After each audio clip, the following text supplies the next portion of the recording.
Hello, my friends. For today's reading, we have the Hierophant as a crossing influence. So we will be reading this card as the status quo. Convention, religion, dogmatic thinking, being very much in line with society's ideas. But we do see a lightning bolt coming down to strike the metal key that this crow, this Hierophant, is standing on.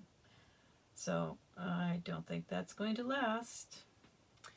Then we have the High Priestess. The High Priestess is, of course, somebody who has secrets, who has access to the divine in perhaps unexpected ways, mysterious ways. Someone who knows a lot more than they let on. And this person is not in alignment with the status quo, because women of power, and especially women of divine power, are not in line with the status quo. In any case, next we have the Three of Cups in reverse. So, if these were to represent two people, they would not be communicating well. Threes in the upright are expansion, communication.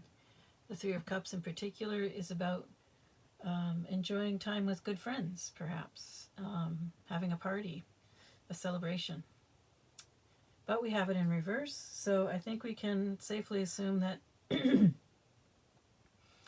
there's conflicts and disagreements, or at the very least miscommunication. And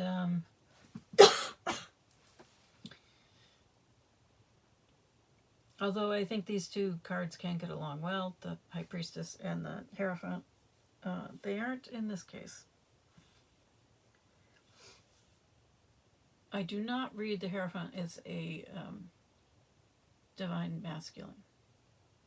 That is the Magician, which is the spiritual aspect of the divine masculine, and the Emperor, which is the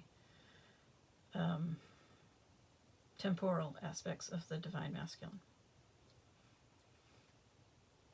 So we have here a mentor who is perhaps trying to guide someone back into the status quo. And at the same time, we have the High Priestess who is pulling this person in a different direction. Of course, you have free will, so you can decide which way to go, at least in the short run, until the divine